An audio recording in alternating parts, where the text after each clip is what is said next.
is intercepted, arrested, and immediately deported, or if they're really bad, they're put into prison because we don't want to ever take a chance if they come back. As a result, illegal border crossings have plummeted to the lowest level ever recorded in the history of our country. Think of that. The history of our country. You can all be very proud. For the past 7 months, 0 illegal aliens have been admitted to the United States of America. We inherited the worst border in the history of our country, one of the worst borders, I would say, in the world. I can't imagine any border in the world being worse when they allowed 25 million people to come in. And again, many of these people are gang members and from prisons and jails, from mental institutions and insane asylums. And some of the worst people on earth, they're allowed to come into our country. We're getting a lot of them out. We've made a big dent.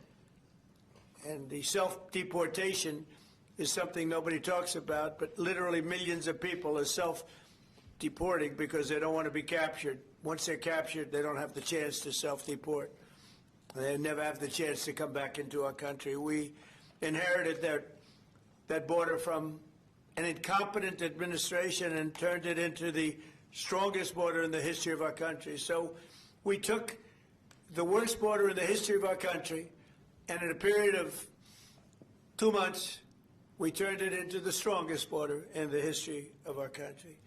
During this time, we've also achieved a 50% drop in the amount of fentanyl coming across the border, and China is working with us very closely on bringing down the number and the amount of fentanyl that's being shipped. You know, fentanyl is very bad when you mix it with certain ingredients, but it also is very important for medicine, for anesthesias, various other things. I want people to understand that. It's not made necessarily for bad. When it's mixed with certain things, it becomes bad.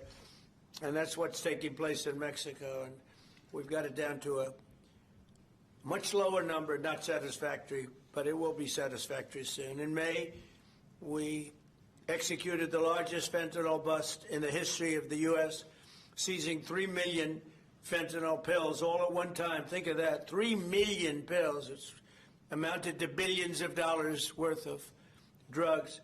And last month, we seized another 1.7 million fentanyl pills in the state of Colorado, the poorly run state of Colorado, with a governor who's incompetent.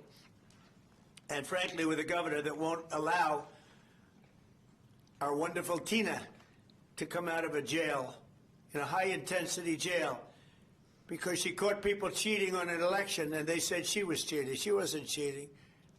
She went over, she looked at one of the election scams going on, and because she did that, they put her in jail for 9 years. The governor of Colorado is a weak and a pathetic man who was run by Tren de Aragua, the criminals from Venezuela, took over sections of Colorado, and he was afraid to do anything. But he puts Tina in jail for 9 years because she caught people cheating. And when she walked over and got involved in it, they said she was cheating. She wasn't cheating. She caught people cheating on the election, 2020, along with a lot of other people that cheated on that election. You'll see that coming out more and more. But there's no doubt that America's adversaries are trafficking fentanyl into the United States, in part because they want to kill Americans. If this were a war, that would be one of the worst wars. I believe they killed, over the last 5 or 6 years, per year, 200 to 300,000 people. You hear about 100,000, which is a lot of people, but the number's much higher than that. That's been proven. And they've destroyed a lot of families. Because when they lose a child, or even if their child is heavily addicted, you lose that family. The family will never be the same. That's why today I'm taking one more step to protect Americans from the scourge of deadly fentanyl flooding into our country. With this historic executive order I will sign today, we're formally classifying fentanyl as a weapon of mass destruction, which is what it is. No bomb does what this is doing. 200 to 300,000 people die every year that we know of. So we're formally classifying fentanyl as a weapon of mass destruction. But before I sign the fentanyl order, we will pinned these great service members with their medals. And here today are the first 13 warriors who will receive the Mexican Border Defense Medal, which is a big deal. First, I'd like to ask Secretary Hegseth and Chairman Kane to say a few words. I'd like to have Tom Homan come up, please, if you would, say a few words. And I want to thank all of the people, Pam and everybody, Stephen Miller, great Stephen Miller, what a job he's doing, for being here. Thank you both. Appreciate it very much. We have so many great people here. But I do want to ask Tom to say a few words also. So, Pete, why don't you start it off, please? Thank you. Mr. President, thank you. I would echo what you said. This has been a team effort from the beginning. Tom Homan, Terry Cole, Stephen Miller, Pam Bondi, Christy Nome, Customs and Border Patrol, Protection. It has been one team, one mission to get 100% operational control of the southern border. You want to talk about America First, peace through strength and common sense? It all manifests in one basic phrase down there. Border security is national security. And we had the task of 100% control, and because of these men and women back here, we've achieved that. Nobody is crossing the southern border. And I want to give a big shout out to our Northern Command, General Guillot. From day one, our department didn't look at the border this way before you. Joe Biden allowed an invasion of this country. Tens of millions of people, drugs, gangs, violence, and the military jumped to it on day one with our partners. Ultimately, it was incredible Americans. There's 13 up here with us today. They all represent about 2,000 people who've served at the border so far. So 25,000 Americans qualify for this Mexican National Defense Border Medal that we're announcing today. And what's cool about this medal, it was actually first given out in 1918. So we're reviving an old medal that existed, was given to men and women who defended the southern border. We found out about it. We used the exact same foundry with the exact same imagery, same color, same medal, same everything. So our men and women will be wearing that very same medal as Americans 100 years before who were asked to defend the sovereignty of our country. President Trump was elected to do that. You have done that, Mr. President. We're proud of this mission. We're proud to defend the American people. And pinning these medals on is an example of how important it is to us. So thank you, Mr. President. Appreciate it. Thank you. Well, Mr. President, Mr. Secretary, I want to echo your thanks and gratitude for the joint force. I also want to highlight General Guillot, General Nauman, and Command Sergeant Major Johnson, but also leaders at every level that came together, not just in our joint force, but in the interagency. And I want to specifically highlight our Border Patrol teammates and our Office of Air and Marine teammates who, when I went down to the southern border and visited, were right there next to the joint force. I also want to thank not just these 13 individuals, but the joint force that was also down there and your families who poured in to make this deployment possible on the southern border. And of course, this time of the year, I'm always thinking about our currently deployed forces who are out there around the world doing our nation's business, and of course our fallen and their families who show us what courage and tenacity really are as they move forward after the loss of a service member. So thank you, Mr. President. Thank you, Mr. Secretary. Please.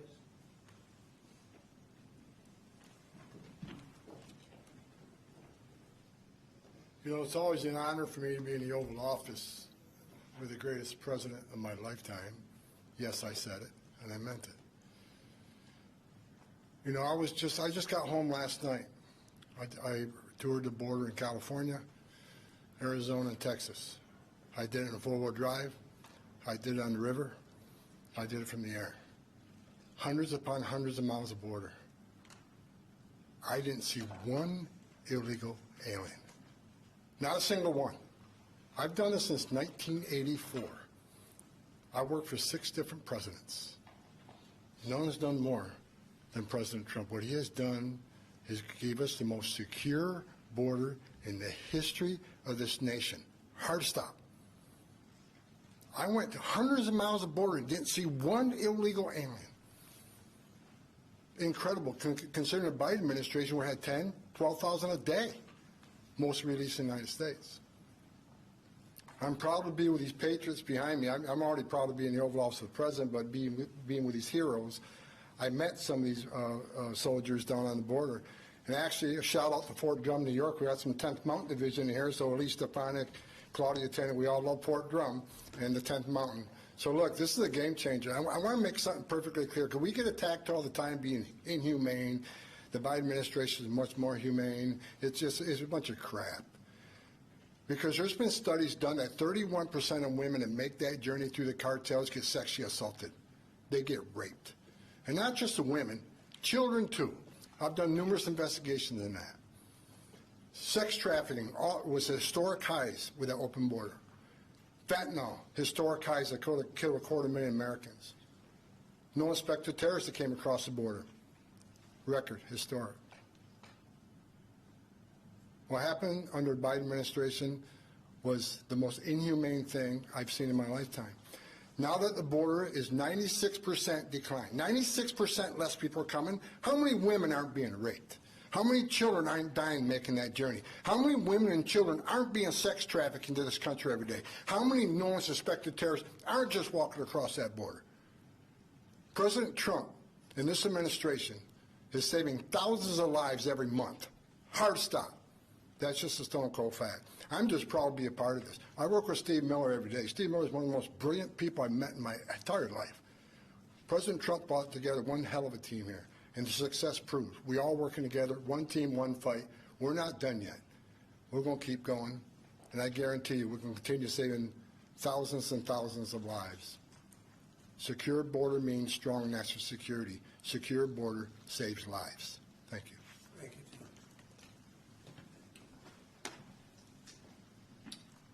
Okay, let's do the medals, and I'll be signing this. Maybe you'll do the medals first, and then I'll sign, okay? Please.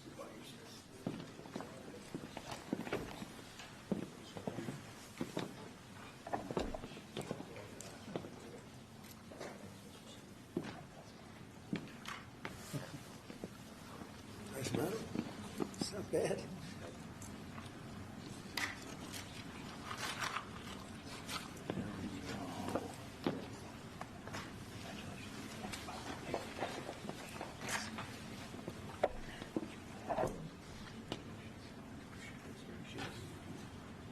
That's a great job.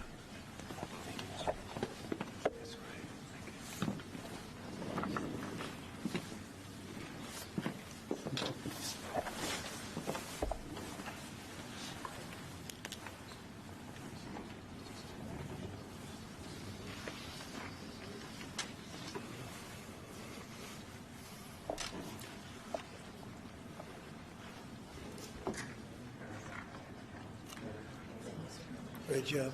Great job, fellas.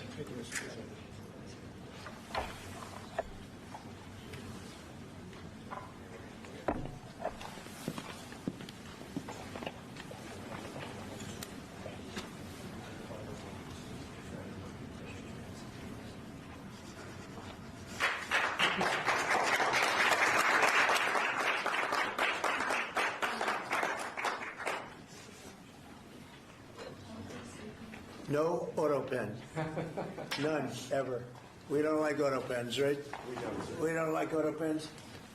How about gathering around me, and we'll hold this up. Congratulations. It's an amazing job. Come on around. Come on around. Let's take a good picture.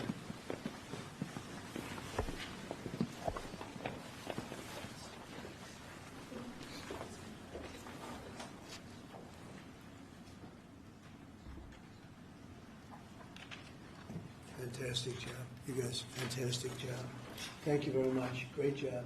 Thank you, Mr. President. Great job. What you've done is unprecedented. How about holding that up? You guys hold it up. Hold it up high. You deserve it more than me.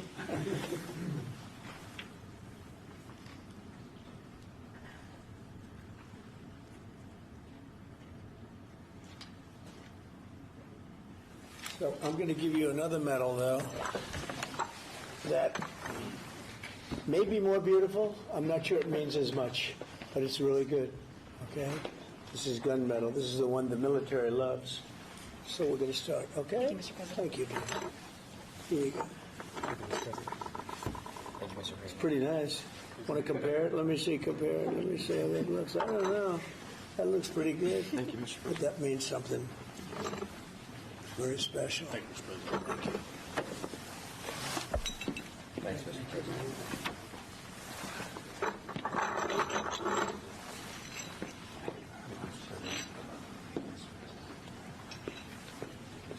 what you can do, tie it around your neck.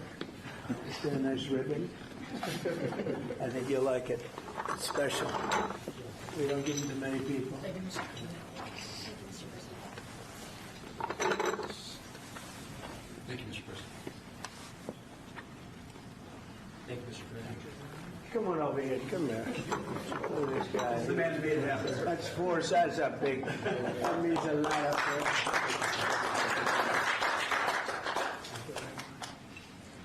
Hey, General, come on over here, even though you have one. I gave him one. This general right here, General Raisin Cage. He's a great general. Thank you very much. Well, thank you very much, everybody. It's an honor. This is a fantastic moment. I haven't done this before. And the job they've done on the border is unthinkable. What they left us with, that they would have open borders with millions of people, 25 million people, probably more than that, pouring into our border, totally unchecked and unvetted. Now we have the opposite.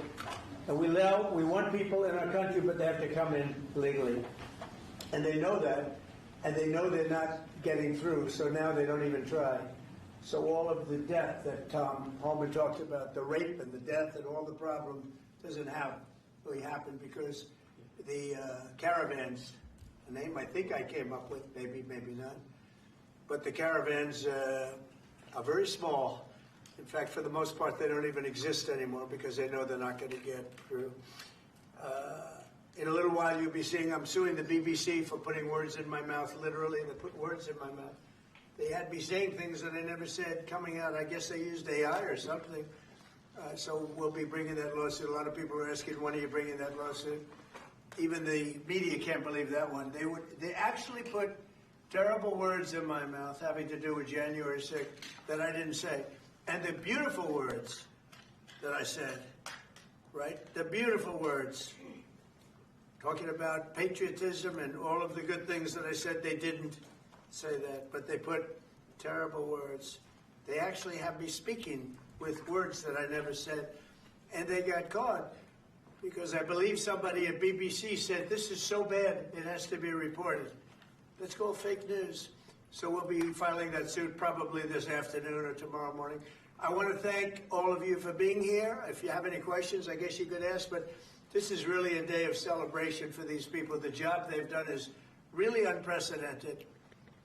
So go ahead. On Brown University, Mr. President, do you know what the motive of the shooter was? Is it what No, we the targeted don't. No, attack? that's moving along now, and we don't. And we're going to see what happens. Hopefully, they're going to capture this animal. Hopefully, they're going to capture it. Has Kash Patel told you why it's been so difficult for the FBI to identify who the shooter is? Well, it's always difficult. So far, we've done a very good job of doing it with Charlie, with, the various times this has happened. They've done it in pretty much record time. But you really have to ask the school a little bit more about that because, this was a school problem. They had their own guards, they had their own police, they had their own everything. But you'd have to ask that question really to the school, not to the FBI. We came in after the fact. And the FBI will do a good job, but they came in after the fact. Do you know if it was targeted, Mr. President? No, they don't know that yet, no. Sir, on the issue of drugs, is it accurate that you are considering an executive order to reclassify marijuana under the control? We are considering that, yeah. Okay. Are you planning? Because a lot of people want to see it, the reclassification, because it leads to tremendous amounts of research that can't be done unless you reclassify. So we are looking at that very strongly. Mr. President? Mr. President, Okay. is it true that the reports that you rebuked the Israeli Prime Minister, Yes. are the reports that you rebuked the Israeli Prime Minister for the hit on the Hamas general true? And is Israel undermining your efforts to be a peacemaker? No, Israel and I have gotten along very well. My relationship with Bibi Netanyahu has been obviously a very good one. Look, we took out Iran. We wiped out, with that plane right there, we wiped out the B-2 bomber, we wiped out the Iran nuclear threat, and because of that, we were able to make peace in the Middle East. No, we've had a very good relationship with Israel. We actually have a very good relationship with just about everybody in the Middle East. But was that a violation of the ceasefire, the strike on the Hamas general? We're going to have to see. We're looking into that. We're looking into Mr. President, on the Syria ambush of U.S. forces, do you still have confidence in the Syrian president? I do. I mean, this had nothing to do with him. This is a part of Syria that they really don't have much control over. And it was a surprise. He feels very badly about it. He's working on it. He's a strong man. And no, this had nothing to do with the Syrian government. This had to do with ISIS. What will the U.S. response be? As a response, they'll be hit hard, yeah. Javier Negre, Real America's Voice en Español. First of all, thanks for honoring these heroes. The communists have lost Chile. The pro-Trump candidate, José Antonio Caz, won the elections. Do you think this right-wing wave in the Spanish world is due to your influence? Well, we just had a good one in Honduras, as you know. Had a great election there. I endorsed somebody that was not leading, and he won the election. And we had a good one just a couple of hours ago. I found out in Chile, the person I endorsed, who was not leading, ended up winning quite easily. So I look forward to paying my respects to him. I hear he's a very good person. Mr. President, thank you, Mr. President. This year you fired Democrats from a number of federal agencies. And now going into 2026, there are some key regulators like the SEC, the CFTC that are going to have 0 Democrats. Do you plan to appoint Democrats to fill those empty spots, or do you think that federal agencies shouldn't have Democrat commissioners? Well, do you think they would be appointing Republicans if it were up to them? So, we'll look at it. Look, we want to be fair, but typically they're not appointing Republicans. So you're asking me the question whether or not I'd appoint Democrats. But there are certain areas that we do look at, and there are certain areas that we do share power.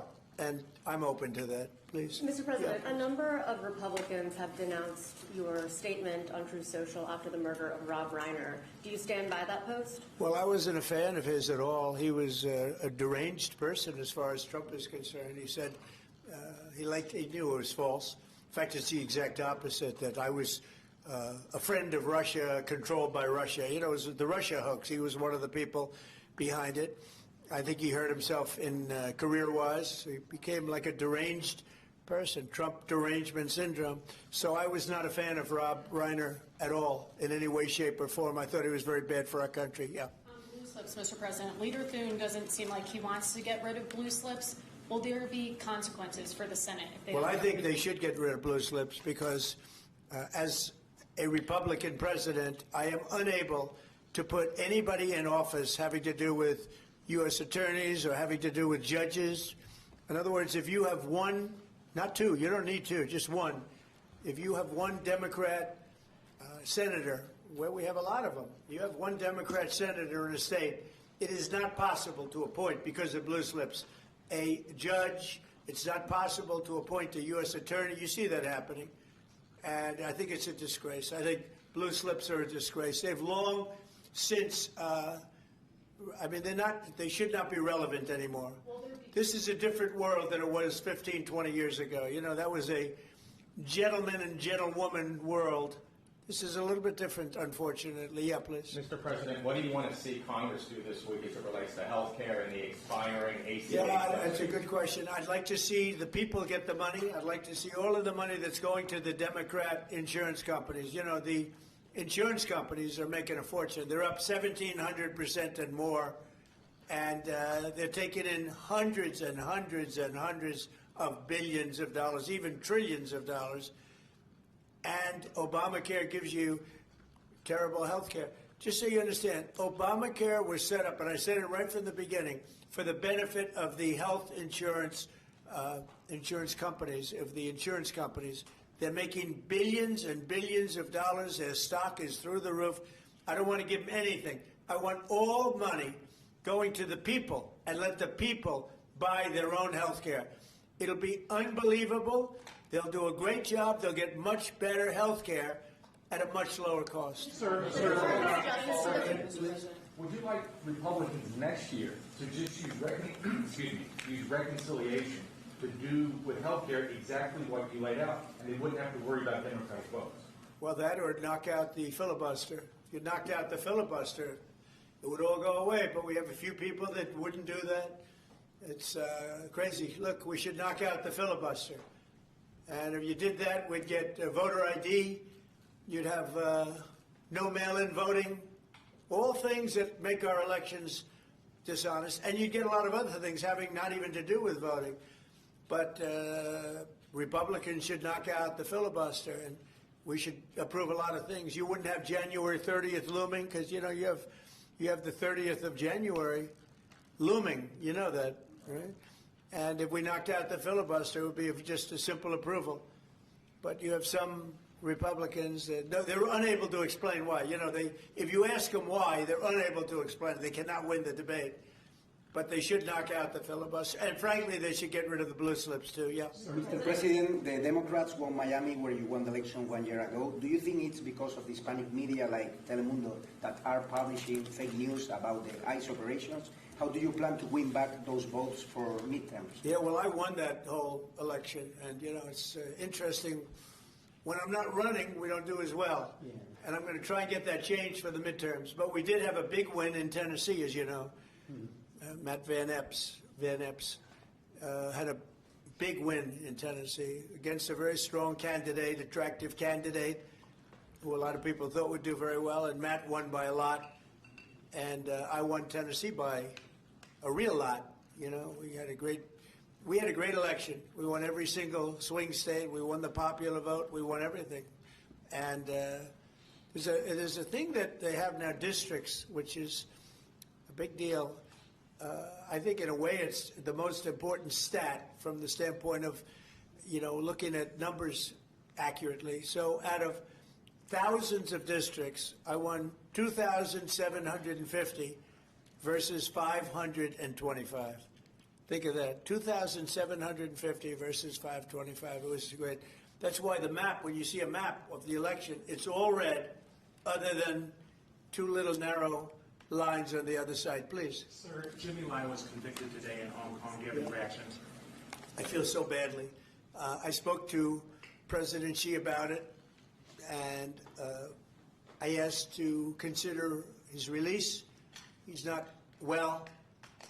He's an older man, and he's not well. So I did put that request out. We'll see what happens. Okay? Yeah, please, Katie. Question about Ukraine. Now that the meetings in Berlin have wrapped up with Zelensky, right. Is there a timetable for going to Moscow? Is a delegation going? Well, I think that the delegation is largely there right now, actually. They're in Europe, and they met with those people that I called out before, the various countries, plus some others. They want to see it end, Katie. They want to see it end. They all. I want to see it end. They want to see it end. I actually think that President Putin wants to see it end. You know, I've had good talks. We've had good talks with Russia, and I think they'd like to get back to a more normal way of life. Just a follow up there. An Article 5-like deal seems to be emerging without NATO membership for Ukraine. If such a security guarantee is offered, what incentive is there for Ukraine to give up any sort of territory? Well, look, you have, they've already lost the territory, you know, to be honest. I mean, the territory is lost. But in terms of security guarantee, we're working with Europe on it. Europe would be a big part of that. And we're working on the security guarantee so the war doesn't start up again. We don't want to have a war start up again. You know, as I said, with Thailand and Cambodia, two people I get along with great. And I dealt with them, and I called them, and I said, look, fellas, you got to relax. You got to take it easy. They lost. You know, they started the war again. I got it ended. And things like that are going to happen, war. There's nothing pretty about war, nothing good, and there's nothing you can do to predict what's going to happen. But I think we've made a lot of progress with respect to Russia and Ukraine, I hope. You know, last month, it was close to 27,000 soldiers were killed, mostly soldiers, but 27,000 people, but mostly soldiers were killed last month in Russia versus Ukraine. Is there a time limit on security guarantees? Well, there's no time limit. The time limit is whenever we get it done. I mean, we're going to try to get it done. We're making progress. It's more difficult than anybody could have thought. I would have said that half of the wars that I got settled, some were going for over 30 years, that half of them should have been more difficult, and they actually haven't been. There's a lot of dislike between the two leaders, you know that, and so it probably makes it a little bit tough. Have you spoken directly to Putin?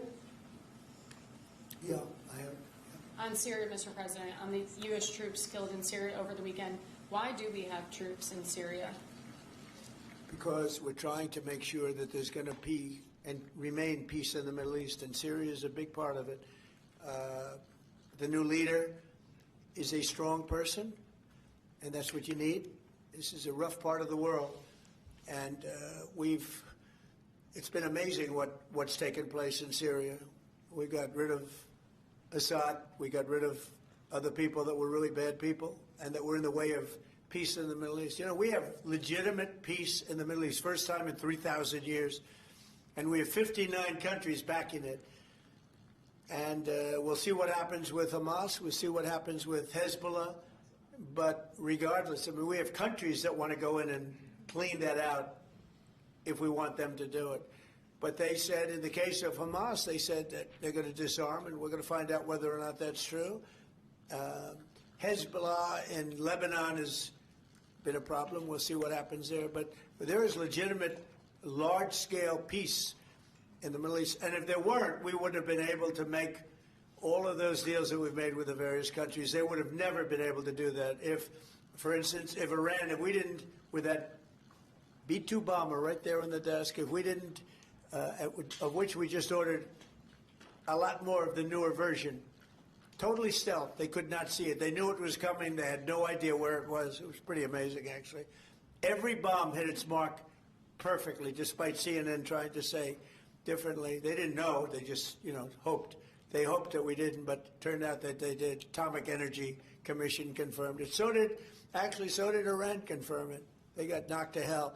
But if we didn't knock out their nuclear capability, we would have never had peace in the Middle East, because you would have had a dark cloud hanging over Saudi Arabia, Qatar, UAE, and all the other countries, and they would have never, ever been able to sign an agreement. Yeah, please. How soon do you expect that international stabilization force to be up and running in Gaza? I think that it's, in a form, it's already running. In a very strong form, it's already. But it'll get stronger and stronger, and more countries are coming into it. They're already in. But they'll send any number of troops that I ask them to send. They want to see peace. We have more than 59 countries. We have many countries that aren't even in the Middle East, but they're fairly close to the Middle East. They want to be involved. So it's been pretty amazing. Mr. President, this week a man named Keone Rodriguez is going to federal prison for creating crypto privacy software. The case was started under the Biden administration, but your DOJ kept it going and secured the conviction. A lot of people in crypto are saying that this man should be pardoned. Are you familiar with the case at all, or would you be interested I've heard about it. I'll look at it. Why, you think he should be pardoned? Sounds like it.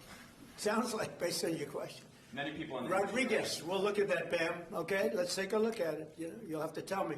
I don't know anything about it, but we'll take a look. On Friday, yeah, please. Mr. President, market analysts are calling for a Santa rally.